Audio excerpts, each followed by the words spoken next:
कहानी में आने वाला है बड़ा धमाका। हर रोज की तरह सूरज ईशा के लिए अपने हाथों से चाय बनाकर लाता है। सूरज, ईशा जी, आपकी चाय।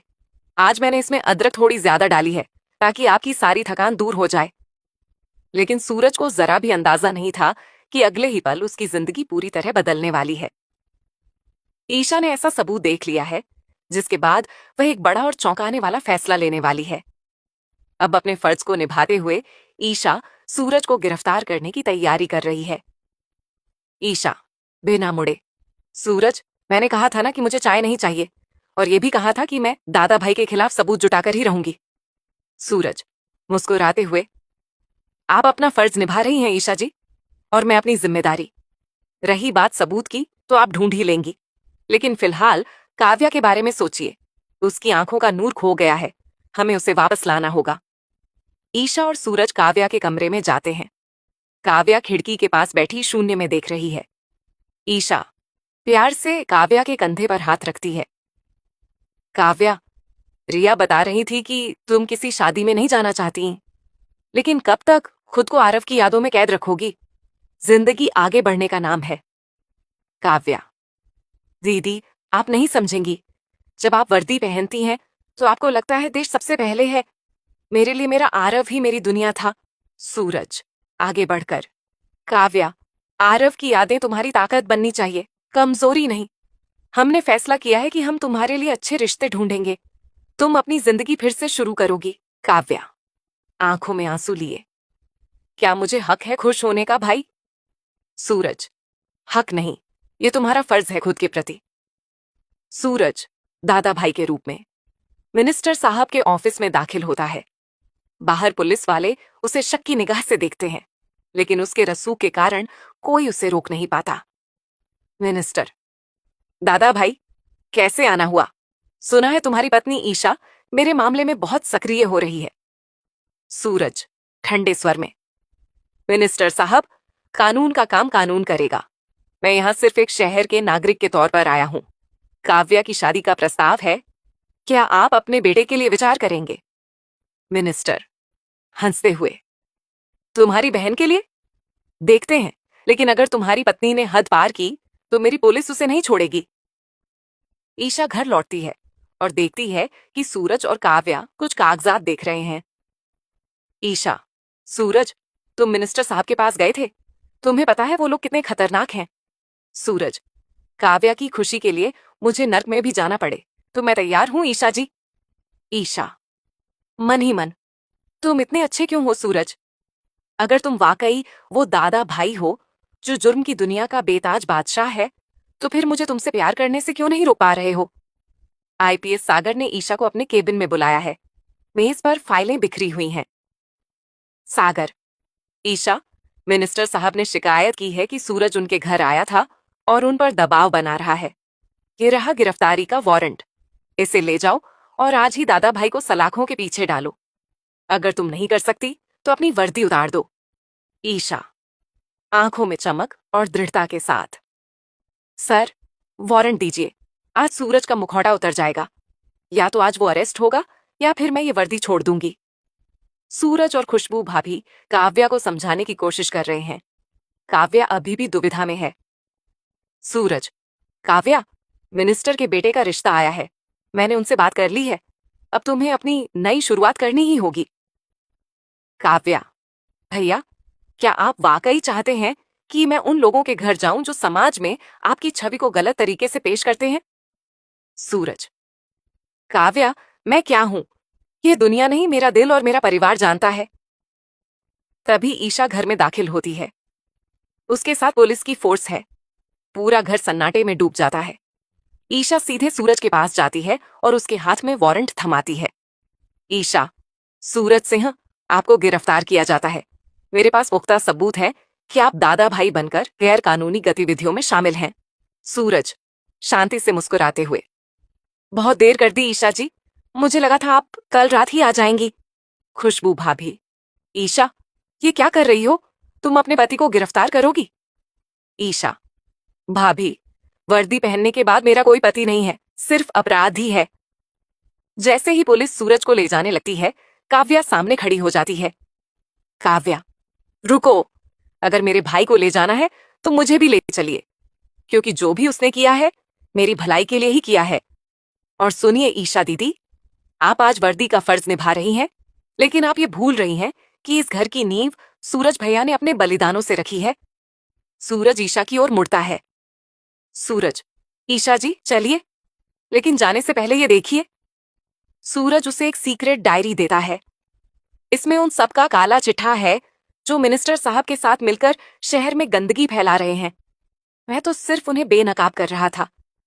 अगर आपको गिरफ्तार करना ही है तो मुझे खुशी होगी अगर आप असली अपराधियों को पकड़ें।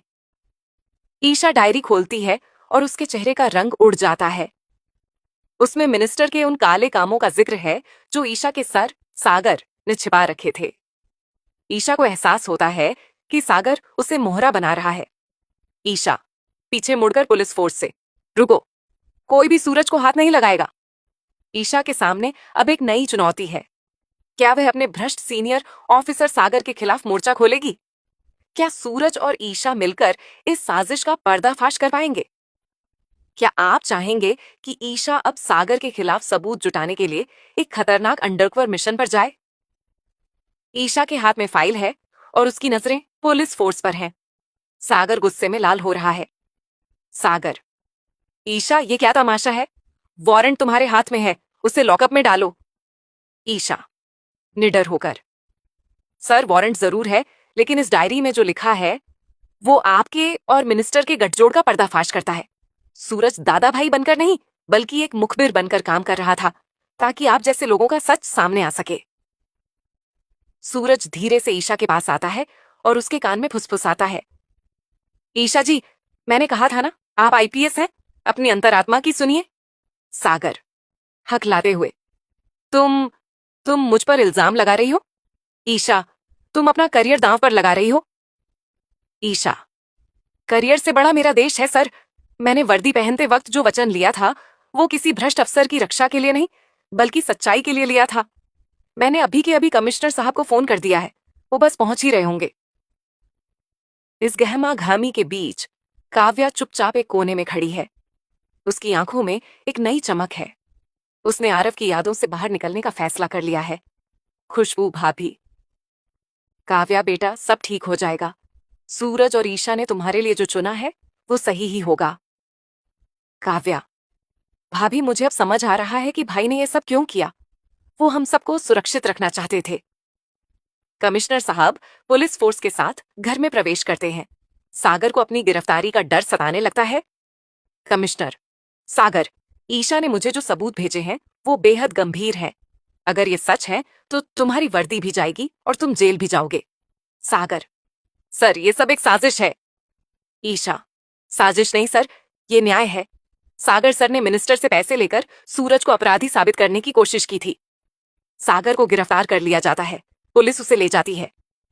घर में अब एक अजीब सी शांति है। ईशा सूरज की ओर देखती है, उसकी आंखों में आंसू हैं। ईशा, सूरज मुझे माफ कर दो, मैंने तुम पर शक किया। सूरज ईशा के आंसू पोंछते हुए, ईशा जी, शक तो रिश्तों की नींव मजबूत करता है। आज आपने साबित कर दिया कि आप एक काबिल आईपीएस हैं। अब हमें काव्या की शादी की खुशियों पर ध्यान देना चाहिए। सब मिलकर काव्या की शादी की तैयारी में जुट जाते हैं। सूरज खुशबू भाभी के साथ मिलकर काव्या के लिए गहने चुन रहा है। ईशा अपनी वर्दी उतारकर आज काव्या के लिए साड़ी पहनती है जो सूरज ने उसे तोहफे में दी थी। सूरज, आज आप बेहद खूबसूरत लग रही हैं, आईपीएस साहिबा। ईशा, और आप आज बहुत कम दादा भाई और ज्यादा पति ब्रह्मचारी लग रहे हैं। दोनों हंसते हैं। घर में खुशियां लौट आई हैं, लेकिन कहीं दूर से कोई साया उन्हें देख रहा है। क्या मिनिस्टर अब भी शांत बैठे हैं? क्या मिनिस्टर साहब हार मान लेंगे? क्या वह काव्या की शादी के दिन कोई बड़ी चाल चलेंगे? घर का कोना कोना फूलों से सजा है। काव्या आज दुल्हन के जोड़े में है। वह आरव की तस्वीर के सामने हाथ जोड़कर खड़ी है। काव्या, आरव, भाई और दीदी ने मुझे नई जिंदगी दी है। मैं तुम्हारी यादों के साथ साथ इस नई खुशी को भी अपने दिल में जगह दे रही हूं। सूरज दादा भाई ईशा के पास आता है। ईशा ने अपनी वर्दी नहीं पहनी है, वह सादे कपड़ों में बेहद सादगी भरी लग रही है। सूरज, ईशा जी, आज का दिन बहुत खास है। मिनिस्टर भले ही जेल की सलाखों के पीछे जाने की तैयारी में है, लेकिन मुझे डर है कि उसके गुर्गे आज इस शादी में कोई बड़ा धमाका न कर दें। ईशा, सूरज, चिंता मत कीजिए। मैंने शहर की पूरी पुलिस फोर्स को अलर्ट पर रखा है। शादी के मंडप के चारों ओर सादे कपड़ों में हमारे बेस्ट ऑफिसर तैनात हैं। आज काव्या की शादी खुशी खुशी संपन्न होगी। बारात आ चुकी है। मिनिस्टर के गुर्गे, जो अब तक छिपे हुए थे, वेटर और फोटोग्राफर के भेष में मंडप के अंदर दाखिल हो चुके हैं। वे अपनी कमर में छिपे हथियारों को चेक करते हैं। जैसे ही काव्या और दूल्हा मंडप में फेरे लेने के लिए उठते हैं, बिजली गुल हो जाती है। पूरे पंडाल में अफरा तफरी मच जाती है। गुंडा एक, यही मौका है, दादा भाई को मारो और काव्या को उठा लो। अंधेरे में गोलियों की आवाज गूंजती है। सूरज फुर्ती से काव्या को नीचे झुकाता है और उसे सुरक्षित जगह पर ले जाता है। तभी ईशा की आवाज सुनाई देती है। ईशा, सब अपनी जगह खड़े हो जाओ, ये पूरा इलाका पुलिस के घेरे में है। ईशा टॉर्च जलाती है और अपनी गन लहराते हुए गुंडों के बीच पहुंच जाती है। उसका अंदाज देख गुंडे सकपका जाते हैं। ईशा, वर्दी पहनूं या ना पहनूं, पुलिस अफसर मैं हमेशा हूं। आज मेरी बहन की शादी में खल्लल डालने की हिम्मत कैसे हुई तुम्हारी? सूरज भी अपनी दादा भाई वाली छवि को दिखाते हुए गुंडों को चारों तरफ से घेर लेता है। दोनों पति पत्नी मिलकर एक ऐसी टीम बनते हैं जिसे हराना नामुमकिन है। कुछ ही पलों में सभी गुंडों को धर दबोच लिया जाता है। बिजली वापस आती है। शादी की रस्में दोबारा शुरू होती हैं। पंडित जी मंत्र पढ़ रहे हैं। काव्या की आंखों में आंसू हैं, लेकिन इस बार ये खुशी के आंसू हैं। सूरज, ईशा का हाथ पकड़ते हुए, देख लिया ईशा जी, आज आपने सिर्फ एक आईपीएस के तौर पर नहीं, बल्कि एक रक्षक के तौर पर मेरी और मेरे परिवार की रक्षा की है। ईशा, सूरज, हम दोनों एक दूसरे के पूरक हैं। तुम अगर मेरा दिल हो तो मैं तुम्हारी ढाल हूं। शादी संपन्न होती है। मेहमान जा रहे हैं। तभी सूरज को एक गुमनाम लिफाफा मिलता है। वह उसे खोलता है। उसमें मिनिस्टर की एक पुरानी तस्वीर है जिस पर खून से बदला लिखा है। सूरज, गंभीर स्वर में, खेल अभी खत्म नहीं हुआ है ईशा जी। क्या मिनिस्टर जेल से ही कोई नई साजिश रच रहा है? क्या यह बदला सूरज के अतीत से जुड़ा है? शादी की सारी रस्में खत्म हो चुकी हैं। घर में सभी लोग थके हुए हैं, लेकिन सूरज के हाथ में मिला वह रहस्यमयी लिफाफा सबकी नींद उड़ा देता है। सूरज धीरे से तस्वीर ईशा को दिखाता है। ईशा, इस पर खून से बदला किसने लिखा होगा? सूरज, जिसने भी लिखा है वो हमें चेतावनी नहीं, चुनौती दे रहा है। तभी सूरज के फोन पर एक अनजान नंबर से कॉल आता है। रहस्यमयी आवाज, दादा भाई, एक मंत्री गया तो क्या हुआ? असली खेल अब शुरू होगा। अगर अपने परिवार को बचाना है तो कल रात 11 बजे पुराने बंदरगाह पर अकेले आना। कॉल कट जाती है। ईशा तुरंत फोन ट्रेस करने की कोशिश करती है, लेकिन नंबर पहले ही बंद हो चुका होता है। अगले दिन कमिश्नर ऑफिस में हाई लेवल मीटिंग होती है। कमिश्नर, ईशा, हमें खुफिया एजेंसी से जानकारी मिली है कि मंत्री अकेला नहीं था। उसके पीछे एक बड़ा सिंडिकेट है जिसका सरगना ब्लैक किंग कहलाता है। ये नाम सुनते ही सूरज का चेहरा बदल जाता है। ईशा, सूरज, क्या तुम उसे जानते हो? सूरज, हाँ, कई साल पहले मैंने उसकी गैंग में घुसकर मुखबिर के तौर पर काम किया था। उसने कसम खाई थी कि एक दिन मुझसे बदला जरूर लेगा। उधर जेल में बंद मंत्री के पास एक वकील मिलने आता है। वकील चुपके से एक पर्ची मंत्री के हाथ में रख देता है। उस पर लिखा होता है, ऑपरेशन बदला शुरू हो चुका है। मंत्री मुस्कुरा देता है। रात 11 बजे सूरज अकेले पुराने बंदरगाह पर पहुंचता है। चारों तरफ सन्नाटा है। अचानक दर्जनों नकाबपोश लोग उसे घेर लेते हैं। उनके बीच से एक लंबा चौड़ा आदमी बाहर आता है। ब्लैक किंग, स्वागत है दादा भाई, बहुत सालों बाद मुलाकात हुई है। सूरज उसकी तरफ देखता है। सूरज, मैं जानता था कि एक दिन तुम लौटोगे। ब्लैक किंग हंसते हुए ताली बजाता है। उसी समय दूसरी तरफ ईशा अपनी स्पेशल पुलिस टीम के साथ पूरे इलाके को घेर लेती है। लेकिन तभी उसे खबर मिलती है। कांस्टेबल, मैडम, बड़ी मुसीबत हो गई। किसी ने काव्या को उसके ससुराल से अगवा कर लिया है। ईशा के चेहरे का रंग उड़ जाता है।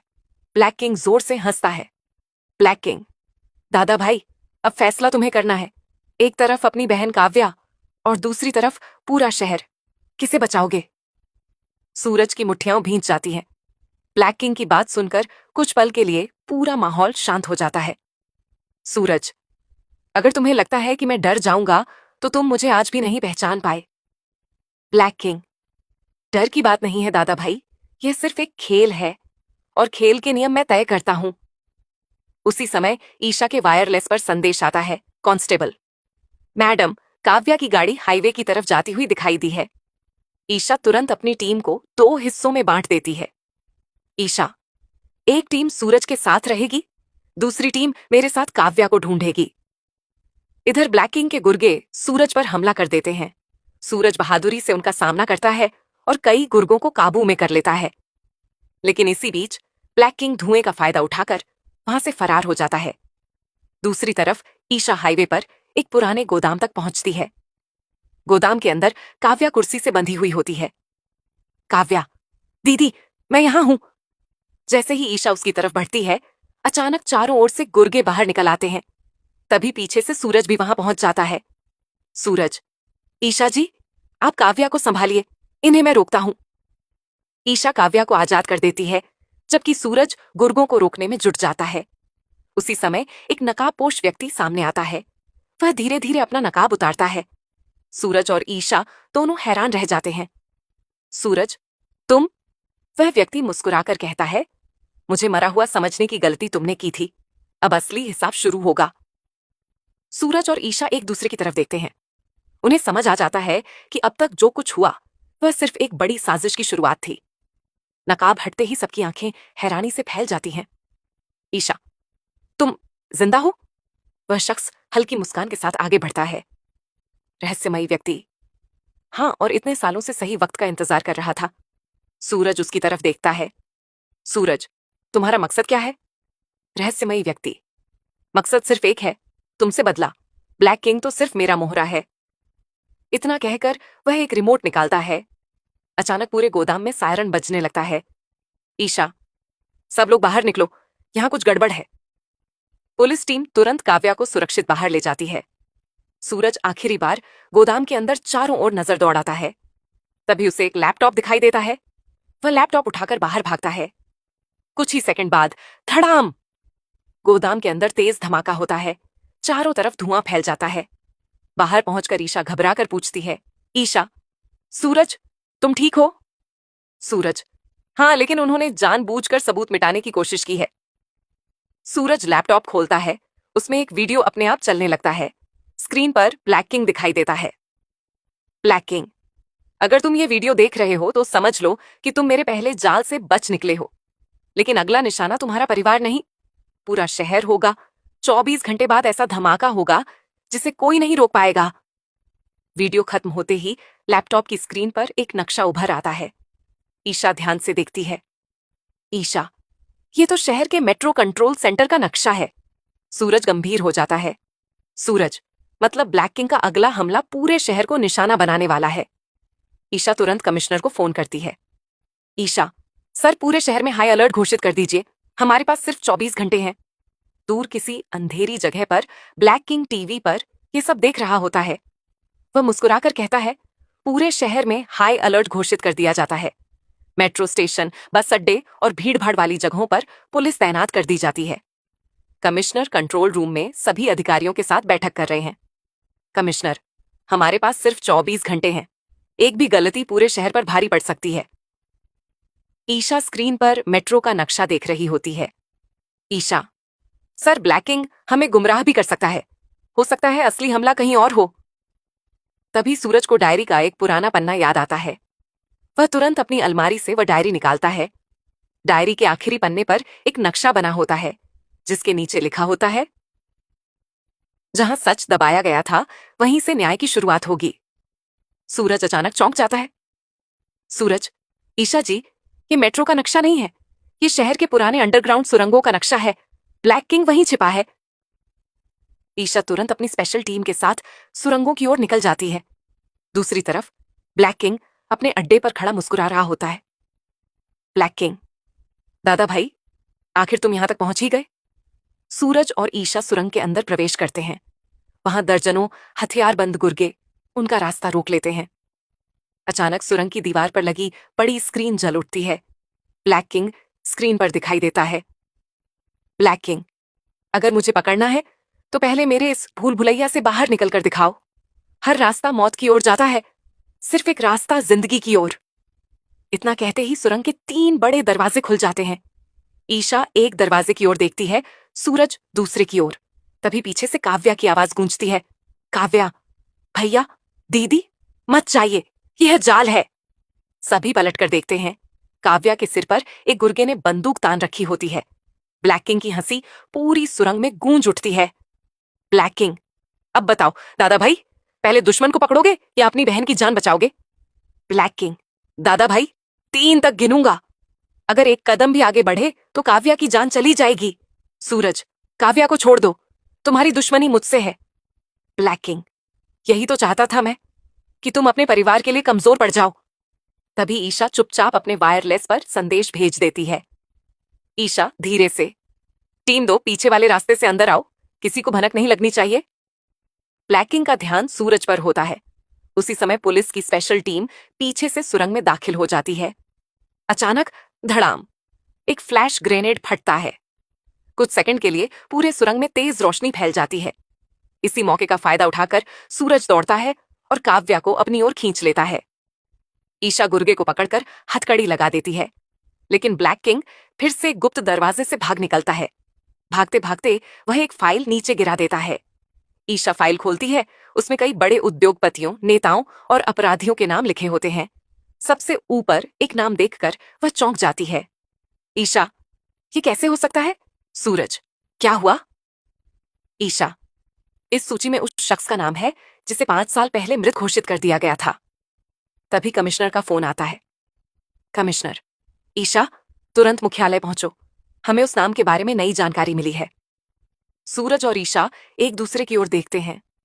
उन्हें एहसास हो जाता है कि ब्लैक किंग अकेला नहीं, बल्कि एक बहुत बड़े नेटवर्क का हिस्सा है।